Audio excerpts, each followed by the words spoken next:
Well, this is going to be fun. Making his second visit to Philly Pressbox Radio, it is Eagles insider Dave Spadaro. Hey, Dave, welcome. Thanks, Jim. Happy New Year to you. It is going to be fun because can you believe it? The Eagles are in the playoffs. Well, I was just going to say, what a difference 13 months makes, Dave. When you joined us last season, December of 2020, the Eagles were coming off a bad loss to the Packers, and Carson Wentz, as it turned out, had just played his last snap as Birds quarterback, benched in favor of Jalen Hurts. Now, Coach Doug Peterson is gone. Hurts is looking better and better. And, oh, yeah, as you said, the Eagles are in the playoffs. So you're probably in a much better mood than you were last year when we had you on.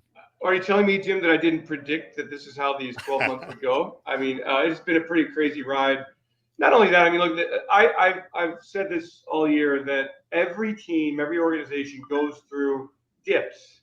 And, you know, teams that are able to, franchises that are able to come through those down times quickly are generally the ones who who stand at the top, who stand the longest. And the Eagles, after 1 year of missing the postseason, they have revamped with a new coach. They've built up with a really productive draft class, and they've reached the playoffs by turning the season around. And they've got 3 draft picks in the first round next year. So all in all, I mean, it is just an incredibly exciting time. And I give the Eagles a lot of credit for coming out of it. You know, Jim, one of the teams that I've never liked them, but I've admired the way the New York Giants have always done their business. Because even when they've had down times, they've always come out of those times quickly. But now you look up and you say, oh my gosh, the Giants have 5 straight years with double-digit losses. That's just a little context for how quickly the Eagles have been able to come out of that really bad 2020 season. And really, even though they made the playoffs 2018, 2019, it wasn't the deep run, the success that people kind of expected. So to come out of it this quickly is really encouraging. Now, a lot of folks, and I will include myself in there, questioned the drafting of Jalen Hurts in the second round of 2020. He's gotten a whole lot of new believers, though, in the last few weeks. We know he's a smart guy and a hard worker, but can we say yet that he's going to be the guy for the next several years? Oh, I don't know about that. I mean, I think it's really going to be great to see him in a postseason game, to see how he responds to that, to an excellent defense. I think the Eagles are extremely impressed with the way he has matured in the pocket. You know, he's obviously always had the skills to make plays with his legs. But things change so quickly in the league. I think everybody always wants to know kind of the what's the end of the book read like. I think you have to realize that in the NFL, everybody really takes it day by day, because you just don't know what tomorrow's going to bring. But I will just say this: everybody's really pleased with the way Jalen has come along, with his game awareness, generally with his ball security, with the way he's seeing the field. It's gotten better and better. Still misses some throws, no question. Every quarterback does. And he's a winner. I mean, look, he's won at every single level. And in his second year, his first as a full-time starter, he takes the Eagles to the playoffs. I mean, that is a large and very important feather in his cap. Yeah, he's a winner, and he's clearly already a great leader. And speaking of great leaders, I don't know that an offensive lineman has ever been a team's MVP, but at 34 years old, this guy, Jason Kelce, is having an amazing season, is he not? Yeah, he's an amazing guy, having an amazing season, who has just kind of the team rallies around him and other leaders. I mean, one of the kind of the unsung reasons for success is the leadership of this football team. And look, Jason's had a bunch of moving parts around him this year. Isaac Seumalo injured, yeah. Brandon Brooks injured, Lane Johnson misses 3 games. Jordan Mailata is a starter for the first time really in his career on a full-time basis. And Jason's kind of held everything together with a quarterback who's making his first full season as a starter. So amazing. And by the way, in addition to all these intangibles, Jason happens to be a great football player whose athletic ability to get to the second level is really why this offensive line is so special. The athletic ability that he has, that Mailata has, that Lane Johnson has, that Dickerson is developing, allows this offensive line to be so great. And Jason is the brain of all of that. I hope he never retires. Every year we wonder about that. I hope he sticks around for quite a while yet. Well, speaking of Kelce, he, along with Dallas Goedert, Boston Scott, Jordan Howard, Fletcher Cox, Rodney McLeod, and a handful of other guys are on the COVID protocol list right now. Hopefully they'll all be fine for the playoff game a week from this weekend. But What do you think is going to happen this weekend? Assuming those guys are healthy, does Nick Sirianni decide to rest a bunch of players and just go out there and see whatever happens with whoever he's going to put on the field, or do you get these guys one more week of playing time ahead of the playoffs? What do you think? Well, I think that, look, I grew up in the Andy Reid era, and Andy always rested his players. With all of these guys coming off COVID, it might be tough for them to get back for Saturday. So I think you have to prepare for both. I don't know which way Nick is leaning. It is really important to note that the Eagles really don't gain anything from this game, a 6th seed or a 7th seed. To me, you want to do what's best for your football team. And if he does decide to rest and keep everybody fresh for the playoffs, I think everybody would understand that line of thinking.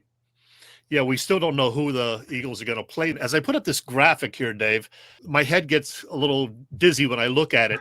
There are various possibilities for the NFC playoff picture. Who would be the best possible opponent for the Eagles in terms of beatability? We know it's going to be probably the Bucs or Rams as far as the most likely opponent, but who would be the best possible opponent for the Eagles? It's a great question. I guess I would say Tampa Bay, given their injury situation and the Antonio Brown situation at wide receiver. The Eagles defensively going against Tom Brady, they've seen him.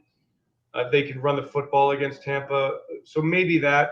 Look, I think what's interesting about the league this year, Jim, is that, the Rams 5 weeks ago, we were kind of writing them off, and now they've won 5 straight games. And, Dallas was the anointed great team on the rise, challenging, going to win the NFC. They lose to the Cardinals. Cardinals were dead until they beat the Dallas Cowboys on Sunday. I think every team has strengths. Every team has weaknesses. Every team has flaws. And the fact that the Eagles, with that offensive line, can run the ball, that they've got a quarterback who gives you a different dimension, so he's a little bit more difficult to prepare for with that mobility in a short week. Interesting kind of scenario for a defense to prepare for. I mean, look, I'm glad to be in there. I think the Eagles I'm going to say Tampa Bay only because I think Tampa has a lot of issues happening right now. But then you've got Tom Brady, who's the GOAT. So who would want to see him in the playoffs? Yeah. Well, Dave, Howie Roseman is often a target of fans for what he hasn't gotten right. But his 2021 draft, and you kind of alluded to this earlier as I put up a picture of these draft picks. The 5 first guys on that list have all been, pretty decent contributors this season. So does Howie deserve more credit than fans give him? Well, look, the fans are vocal, they're passionate, they're into it. They are free to say whatever they want to say. Howie has admitted that the Eagles, in the past, that he has admitted that the Eagles need to be better. I think the 2021 draft is a strong draft. I think the way that he engineered for the future with 3 number 1 picks in 2022 puts this team in amazing shape to be in a position of power for the draft for the next spring. Now, Devontae is going to be a standout. Landon Dickerson is going to be a standout. The Eagles believe Milton Williams will be a standout defensive lineman. Zach McPherson has a chance to be a really good cornerback. Kenny Gainwell, I think, will be a valuable piece of the offense with a variety of things that he can do. I think he's a terrific player. Tuia Pelotu, don't sleep on him. He's got a chance down the line here to develop into something, as does Teron Jackson and Patrick Johnson.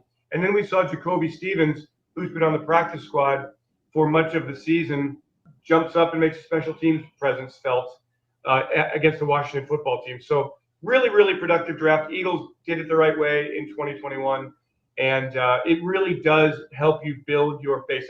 The thing about this team is, as they kind of aged out of the 2017 Super Bowl team, where was that next wave of young talent? And they didn't have many picks in 2018, although they've signed them all and traded Matt Pryor. So in retrospect, that draft has come a long way.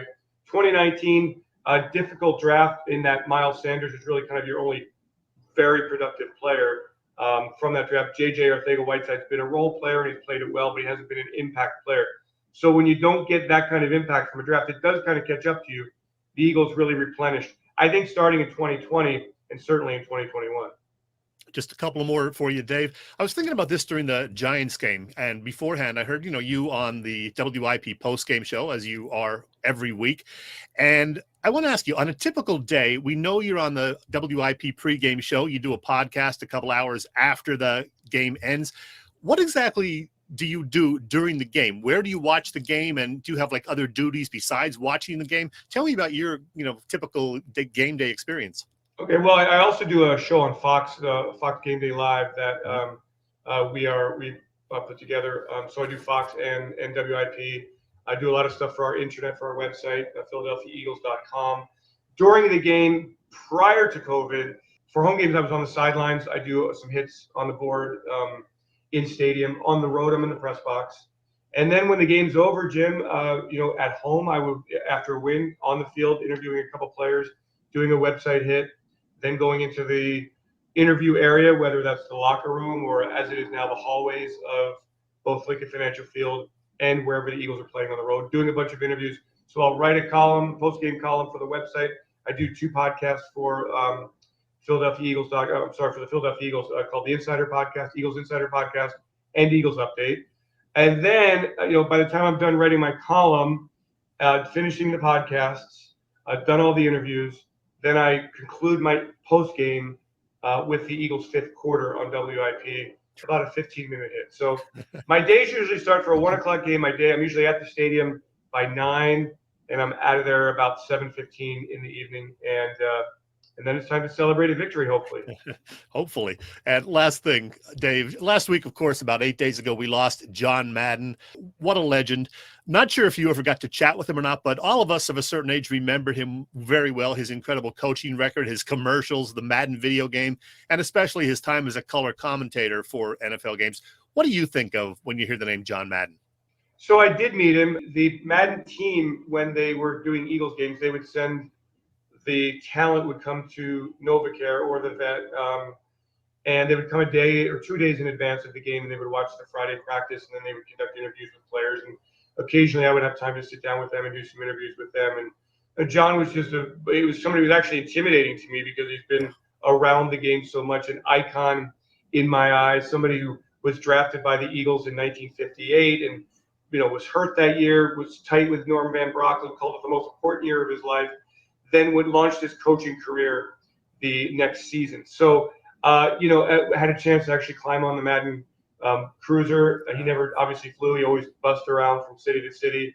So that was a big thrill in my younger days. And, obviously I'm old enough to remember him as a coach and as a broadcaster and as an icon. And as somebody who's been in the NFL for 25 years now, to see the way the game has grown into this phenomenon in every way, John Madden is one of the reasons for that, because he's been so incredibly able to reach different generations of fans, whether it's the video games for these young fans, the broadcast, the playing days, the coaching days for fans like you and I, although you're much younger. I applaud the man for what he's done for the game of football and for the NFL. And it was really sad news last week. And I thought the tributes around the stadiums, around the league this week were wonderful. And I think fans and media and everybody just really took it to heart that a genuine icon had passed. You only said one thing wrong there, Dave, and that's that I'm much younger. No. That's new year, new you. Okay. Check out Dave's Eagles Insider podcast and follow him on Twitter at Eagles Insider. Dave Spadaro, thanks for doing this, and go Birds. Jim, thank you so much for having me again. Go Birds, and let's see how far this team can go in the playoffs. It's going to be a lot of fun to see how they stand up against the best competition in the NFC. Yes, sir.